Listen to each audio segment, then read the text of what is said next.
was the word that I got when we went to Singapore. Okay? And the declaration for DMI Toronto is, we will be the house of good news. So, I'll read it to you. Okay? Is it? Oh, okay. Only one of you got a good one. Okay, then it's just there. Okay. That's what happens when you flip it. Okay. So a few years ago, we were given this word that, okay, just enjoy the picture. It's really the picture at the back. Okay. That we are a house of good news, the house of shelter and growth. I'll read it. The house of safety, the house of salvation, for it bears my name. In this house I build my dwelling place, a place where my presence, love overflow. Everyone who has been hurt can come here and be healed. Everyone who has lost their hope can come here and be restored. Everyone who has lost their faith in love can be full of love again. My people will find their way here, and this house will serve me by serving them. Open the doors, open the gates. Let them come. Let them rest here. Welcome them with open hands, as I have welcomed you first. Love them with pure hearts, as I have loved you first. I am the head of this house. I am the rock on which this house is built. This will be the house for the lost, the house for the prodigal, the place that welcomes them back and gives them direction and honor. This is the house in which I welcome my children back. So as the firstborns of this house, have my heart, child, for all that I have is yours, and you are always with me. Celebrate and be glad, because your brother and sisters were dead and alive again. They were lost and now are found. So this was a prophetic word and declaration for DMI Toronto many years ago. Okay? So why are we talking about this? Because we are talking about the good news. Okay? I'm going to skip, like we read Ephesians 4 a while ago. So let's go to slide number 8. Okay? Because we want to be the house of good news. And a few weeks ago, we discussed what is a good news. Okay? Because Jesus declared that He has come to proclaim the good news. So we gave you a little background that the word good news, or evangelia in Greek, that it is actually not a religious term at the beginning. Now, when you say evangelism, it's religious. But what it means is an announcement of a royal heir, a coronation of a new king, victory in battle, or peace or deliverance from enemies. And we can see that a picture there is on the first Christmas. What was the declaration of the angels? Good tidings, great news. Okay? And at the bottom, I've shown you, that's an inscription for a birthday of Augustus. Augustus, like the emperor back then, that his birthday is considered good news for the world. Okay? So, next slide. And we know that the birth of, is this Prince Louis? Okay, Louis. They made that announcement. Okay, so that's good news in, I guess, the kingdom that we belong to. Remember, Charles is still our king, right? Okay? So, let's just backtrack a little bit, very, very quickly. In Luke chapter 4, next verse, next slide. We talk about Jesus opening up the scrolls, okay? Can we read Luke 4 again, that part? Okay, together, 1, 2, 3. The Spirit of the Lord is on me, because He has anointed me to proclaim good news to the poor. He has sent me to proclaim freedom for the prisoners, recovery of sight for the blind, to set the oppressed free, to proclaim the year of the Lord's favor. And then we parallel it. We studied it in parallel with this. This is just a review. Isaiah 61, I mean. Okay? And that is the source, but we can see that he removed some parts of it. Apparently, as a rabbi, you can piece together things to deliver the message that you want. Okay? So next slide. So Luke chapter 4, those are really the origins of the different parts of Luke chapter 4. More, click, click, click, click. Click, click, click. There you go. Okay? So Jesus, as we mentioned before, he removed the part of the day of the vengeance of our God. But he just put, to proclaim the year of the Lord's favor, he was going back to Leviticus 25. So what is the Lord's favor? What is the year of Jubilee? Okay, who can remember? When does it happen? On the 50th year. Okay? So, and then what happens? Slaves go free, lands go back to their original owners. Okay, the land will rest and everything. Like that's God's prescription for rest, for restoration, for celebration. Sadly, it never happened in Israel the way God intended, although the land really rested when? During the Babylonian captivity. Okay, so why do we want to talk about this? Because we want to be a house of good news. And can you repeat after me? I want to be a person of good news. Do you want to be a person of good news? Or do you want to be the person that when you come into the room or in your workplace, it's like, oh, this guy who always complains, who always finds the bad things is here. Okay? Or you're in a meeting, like a family gathering or gathering of friends, and like, oh, that person is bad news. Whatever you tell that person, everyone will know. Okay? Do you want to be a bad news person or a good news person? Okay, and we want to be the house of good news. You know, sometimes in prophecies like that what I read, it's like it takes years or a percolating period until you realize what it means. So we're no longer keeping it just as a prophecy, but now we want to act on it. Okay? So I want to go back to what Jesus did here. Because it's about words and proclamation. And here we can see that Jesus chose to be the bearer of good news. There will be bad news, okay? But this is the difference between proclaimers of good news, or I would say, that's why we read Ephesians 4 a while ago, prophets of Old Testament and New Testament. Okay, next slide. So we're going to talk about that. Okay? We're going to talk about that. But first, okay, what's a simple definition of prophecy? Knowing the future. What else? Is it really knowing the future? Knowing the heart of God. Okay, what else? Foretelling. I like the definition of one of the School of Ministry gave us before. Definition really is hearing from God for others. Okay? I think that's more non-complicated, non-scary. Because when people talk about prophecy, okay, remember, a lot of the Bible came as a word of God to people. Okay? And honestly, what this world lacks is that word from God. And that's what we need. You know?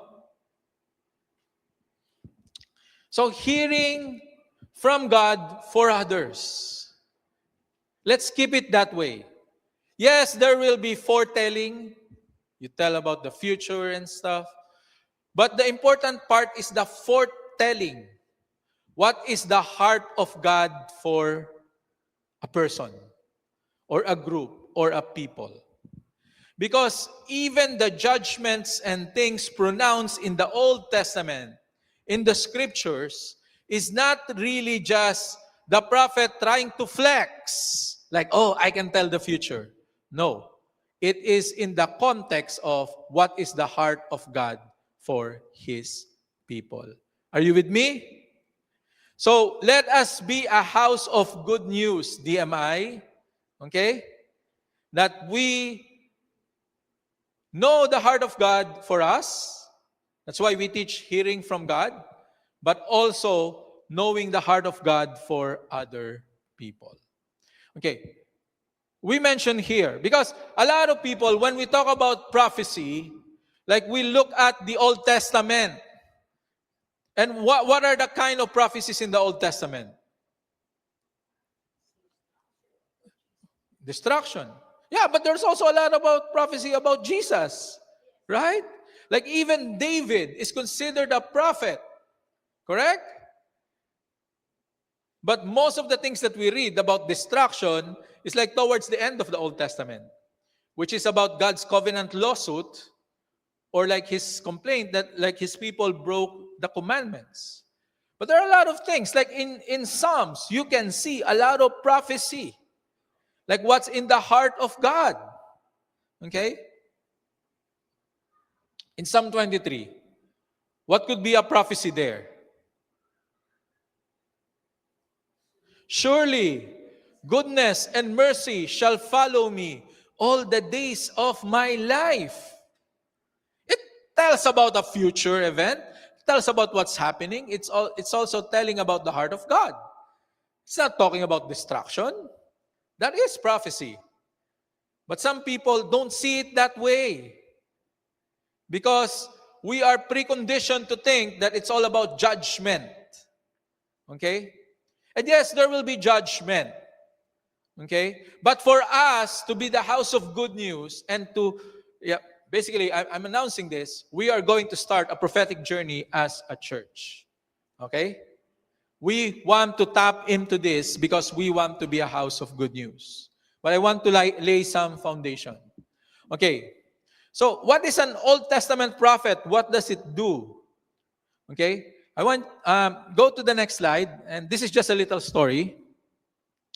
Okay. An Old Testament prophet, the origin really is, okay, with Moses.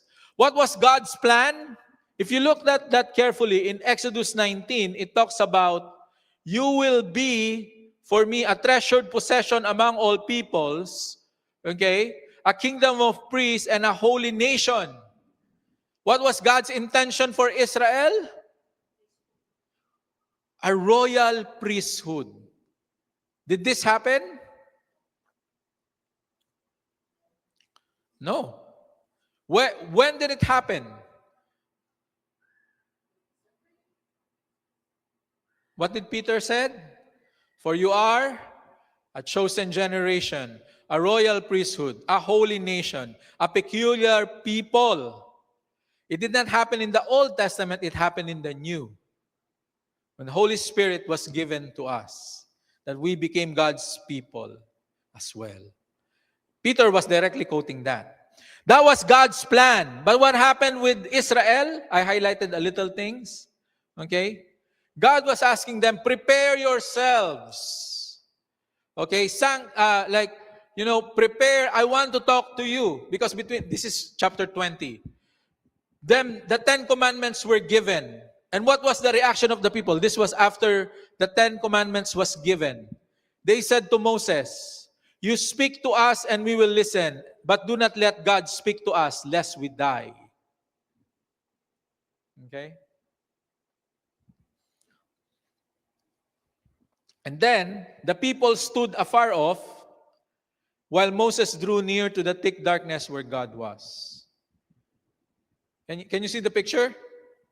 They were so afraid of God, they just told Moses, even though the plan of God was for everyone to become a kingdom of priests, His chosen people, God to speak to them directly, they wanted a mediator. Okay? Moses, you just speak to God on behalf of us. Like for us, we just receive second-hand information. We cannot approach God. So can you see the picture? Everyone was running away from the mountain and only one person was going into that darkness where God is. But God's intention and heart was always to be with His people and speak to His people. So these are the Sinai, Horeb kind of prophet of the Old Testament, standing between the people and God. Why? They don't want that fellowship with God. But what I want to show you is in the New Testament, and are we in the New or are we in the Old? New, okay. So go to slide 6.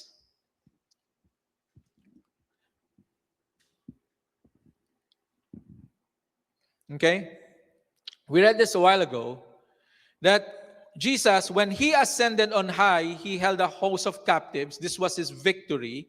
And He gave gifts to men. Okay? Then go to the next slide, 7. And what was those gifts?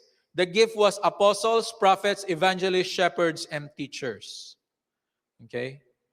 So one thing I want to point out is there are Old Testament prophets, the Horeb Sinai prophets, about God's like lawsuit against, like His complaint against them, like a person who just stands, like the man of God of the hour that stands and everyone else listens. Okay? But in the New Testament, there is what we call ascension prophets. So we want to make a distinction between Old Testament and New Testament. Okay, just bear with me for a little because I just want to lay a foundation. Because we're going to enter something as a church. We want to be known as the house of good news. Okay, we want to grow in this prophetic. Let me share to you a picture that the Lord has given me when I was recalling these verses. Okay, we want to be the house of good news, that you bring your friends here. Okay, and we release God's heart for them. Amen? Can you believe that? Or how about this? We want to be a house of good news. This is far-fetched, but this is happening in some areas of the world right now. We want to be the house of good news, that if there's a missing child, abducted, or human trafficking and stuff, that the police will come to us and they will know, like the Lord will give us revelation where this child is, and rescue will happen because of that. Can you believe that can happen now? Police approach psychics. Do you know that? Why can't we, a prophetic community? By the way, that's what the church is. The extension of that good news Jesus talked about in Luke chapter 4. So we carry that. Okay? So the picture goes from, okay, we prophesy here, towards we serve our community. That maybe one day, okay, when there are missing children and stuff, the Lord gives us good news where these people can be found. Can you believe with me? Right? I want to plant seeds of doubt against the kingdom of darkness in this world, in your mind, so that we can accomplish great things. We serve a supernatural God. Amen? And a lot of people think God is limited only, okay, in the scriptures. Like we don't need this power now. But what did Paul said? The kingdom of God is not just a matter of words, but of power. Are you with me? Okay? So we want to be ascension or New Testament kind of prophets. And what kind is that? Okay? There is a difference. Else, Jesus would have not said that, oh, I'm giving prophets again. Because if, like, who is the last Old Testament prophet? Old Testament?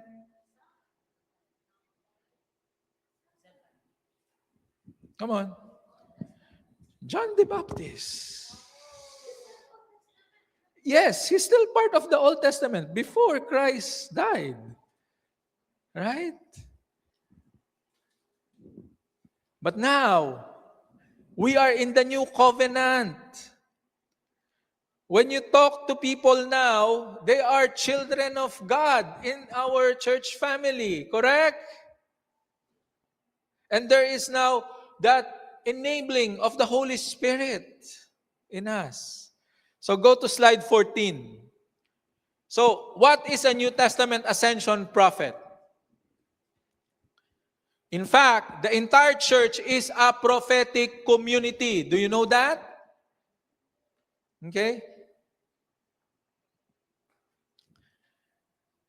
When Peter was preaching in Acts chapter 2, he said this. He was quoting Joel. He said, in the last days, come on, let's read it together. 1, 2, 3.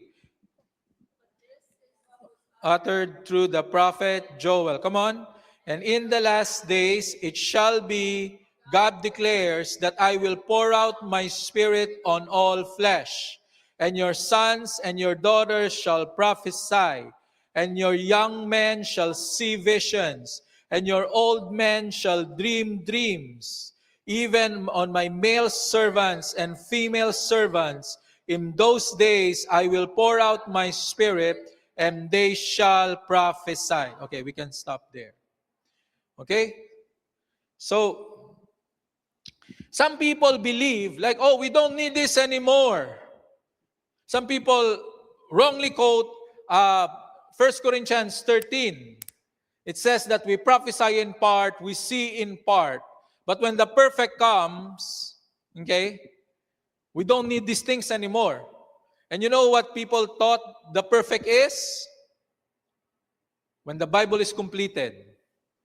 Or for the Catholic Church, the perfect is the establishment of the global church. Okay? But what is perfect there? The word is teleos. It means maturity. It means completion. Okay? Of the work. Not a finished product. So it's about more on God's plan. Is the church perfect now? Is the church fully matured? No. So we need it. And God gave this as a gift to the body. Okay? So the first thing that I want you, let's remove some of the myths about prophecy, because we really want to be a house of good news. That just like Jesus, we declare good news from the heart of the Father. You know, good news is not just bringing them to the Lord. And like, oh, say this prayer, you're saved. That's it. But we want, the good news from the heart of God. Do you want that? Okay? As I said, maybe one day, we can be a house of good news that law enforcement will come to us when they're looking for clues on bad news about the community. Okay? Again, they approach psychics. Why can't they approach spiritual people? Are we more spiritual than them? You bet we are. We serve the living God. We serve the supernatural God of the Bible. Amen? Like what happens in the West is like, because of our understanding and a lot of things and logic and everything, we think that the world can just all be explained. Let me tell you something. Okay, I'm going to ask you a question. Which comes first, the spiritual world or the natural world? Spiritual, correct? Question. Are you a spiritual being with material experiences? Or are you first a material being with spiritual experiences? You're a material being with spiritual experiences? Or are we starting in this, especially as we have been regenerated and born from above, right? We are spiritual beings first that manifest ourselves also in the material world. That makes a big difference. Okay? That makes for each one of us, like the power of God accessible in this world. Amen? It's nice to hear testimonies about God showing up, about God healing people. Okay? But then sometimes we say, oh, it's just for them. It's like exclusive for those kind of people. But you know what? I want to whet your appetite right now that this is for everyone. Next slide. Why? Because how can we become a house of good news? First is accessibility. Okay? In that verse we read, it's available to whom? All flesh.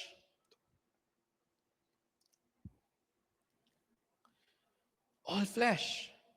Sons and daughters, young men, old women, male and female servants. Okay? And do you know that the feminist movement in the United States and in the world was actually started by a lady who was quoting that?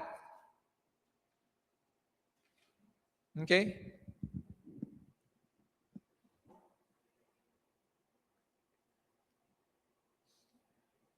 So, you know, what else is in you that the Lord wants to start in this world? As He pours His Spirit on all flesh. Okay? So, let's look at that verse again, slide 14. Okay? So, sons and daughters, are you a son? Are you a daughter of someone? Yeah. Okay? Okay, when you're a young man, you will see visions. Okay? Old men, dreams.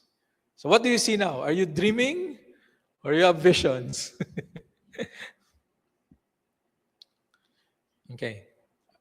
So go back. Okay, let me hurry now. 15, slide 15.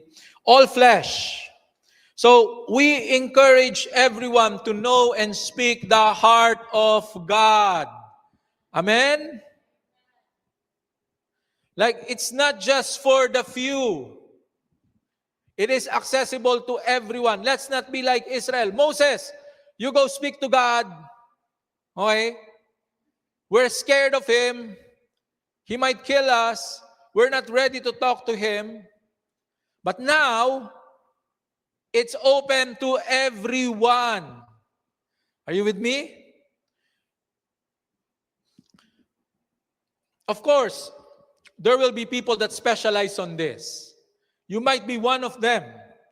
But let me tell you, just like someone dreaming to become a doctor, okay, where do you start when you want to become a doctor? Do they give you to open a heart immediately? Or will you allow someone to do neurosurgery on you who is just taking BS biology in university? No. But the person said, I am a doctor. I will be a doctor. Will you allow the person? No training, right? So we got to start somewhere. So DMI, let's start somewhere. That's what I'm saying. Eventually we'll mature. We'll mature. I declare we'll mature that the police will come to us looking for missing children. Do you believe that? No, I mean like for insights, for clues in the prophetic.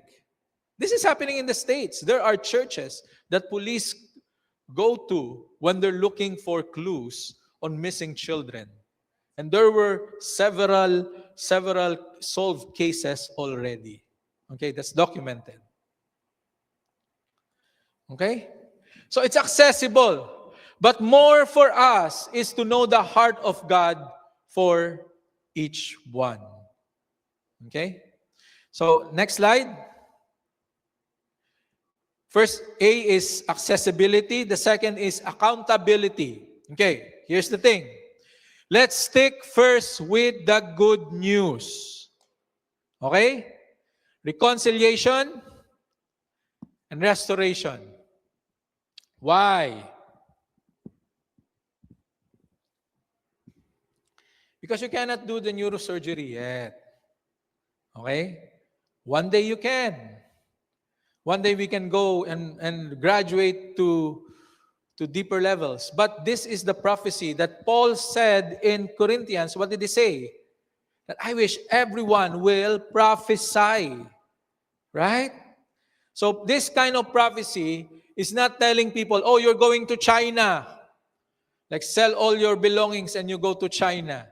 No, not that level. Or worse, that's why we're putting that on the accountability, is no mates, no dates, and no babies. Okay? Why? Because even the best prophets that we know will always make a mistake on those three. Plus, those are the kind of things that destroy lives if you abuse it. And it can be used for manipulation. Okay? So don't manipulate people. You know what we call, like if you try to manipulate another person's spirit, especially using spiritual stuff, do you know what that is called? What? That's witchcraft.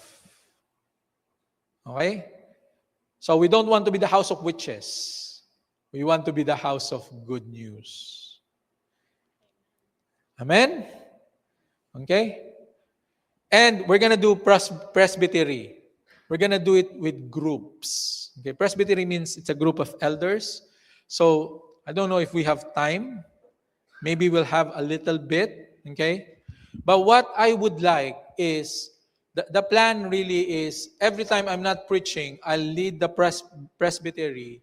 You come in around 2:15. It's open from 2:15 to 2:45 or 2 up to 3 o'clock. That we can pray for you, but release the word of God. Okay, let me tell you a story. When I first came to Canada, I was skeptical of these things. So skeptical.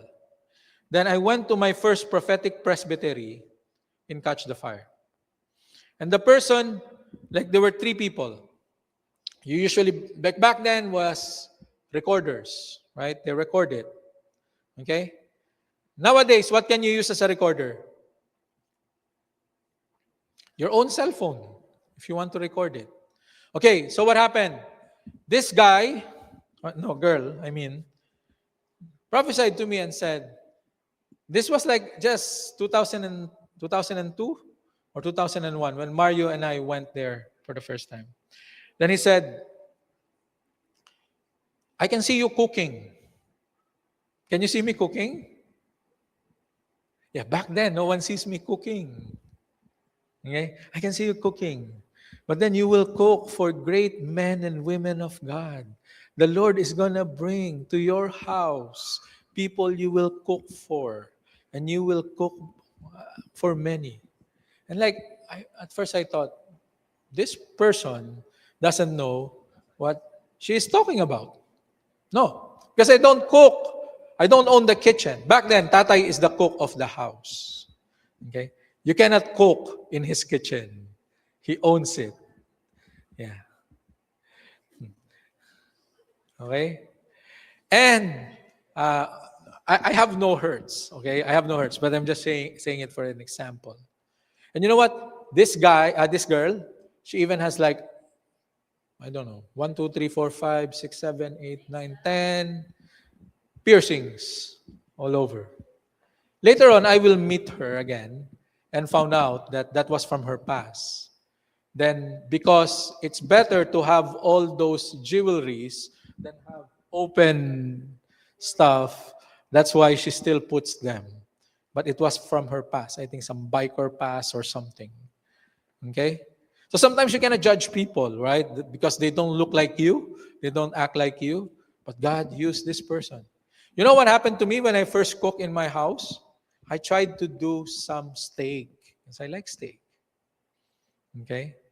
And of course, I was trying to do medium or medium rare.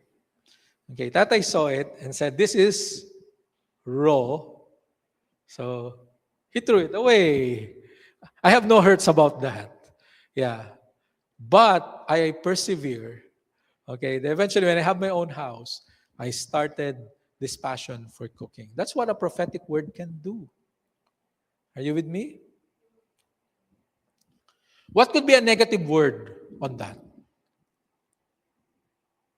What could be a negative word? It's like maybe the person saw, like, oh, there's a potential for you to cook, but you cannot cook, and you're angry that you cannot cook. Okay?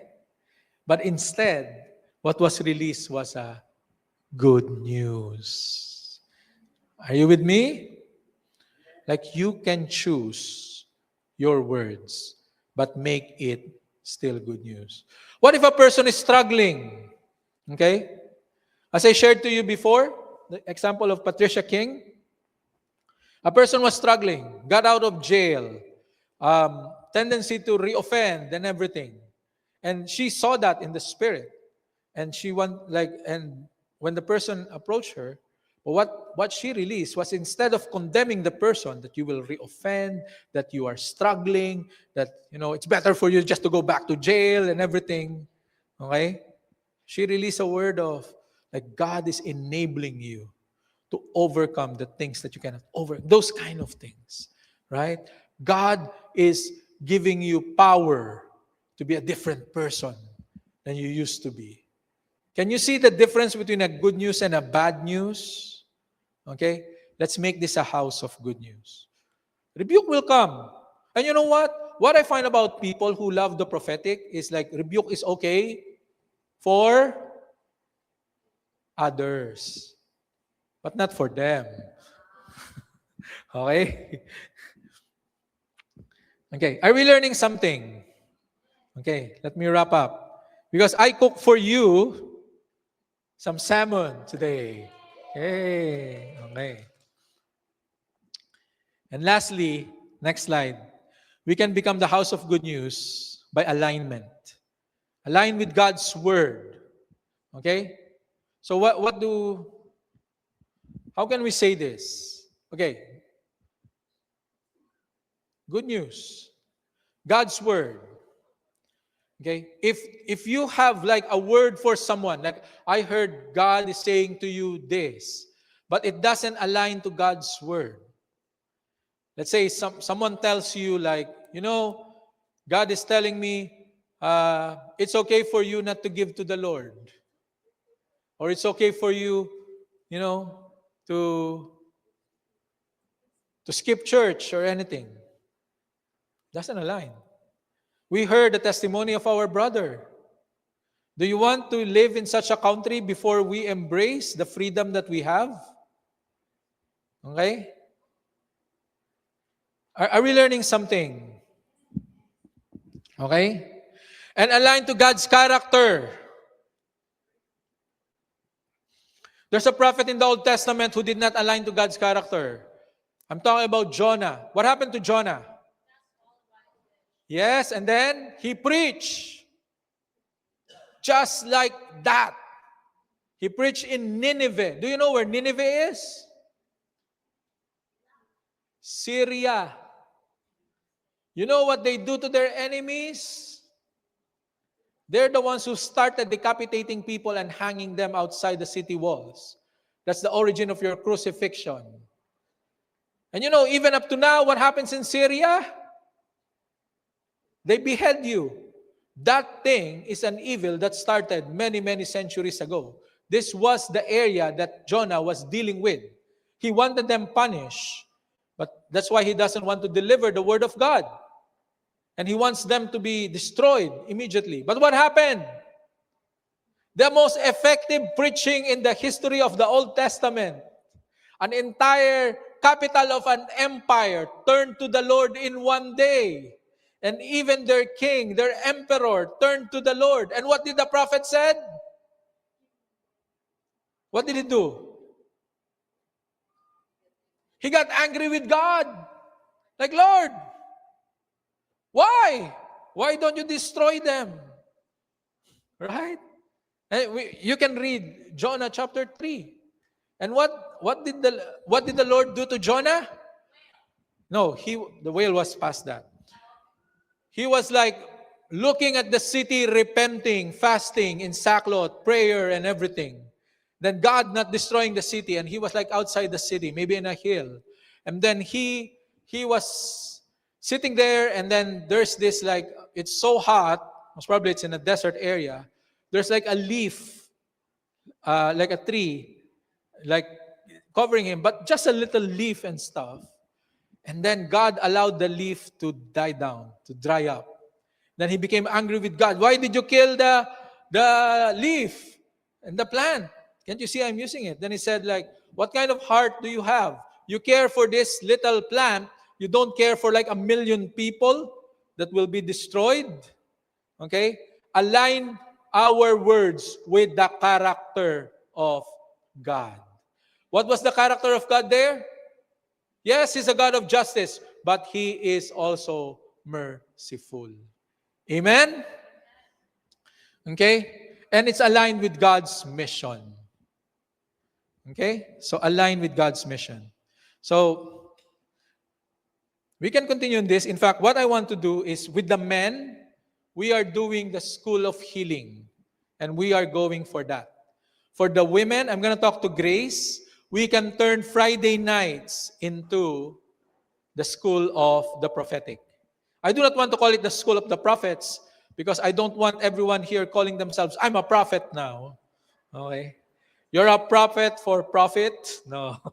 Okay? But we want to grow into knowing the hearts of the Lord for everyone.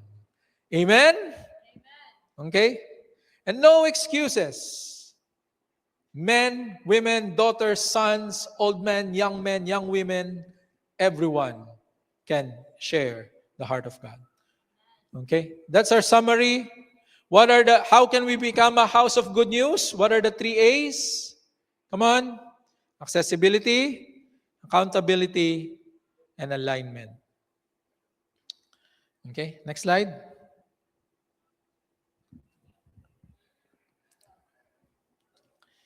Yeah. So DMI, yeah. I guess we don't have time. We really want to practice this today, but we don't have time. So rise up, please. Okay, what we're going to do, we're going to do the presbytery. We're going to make announcements again about that. Most probably on the 12, 19 minus 7. 12. Okay, when Ate Glo preaches. Hi, Ate Glo. She's preaching on her birthday. Yeah. We'll do prophetic presbytery before that. Okay? So we're going to have sign-ups. But let's come before God right now. Come on.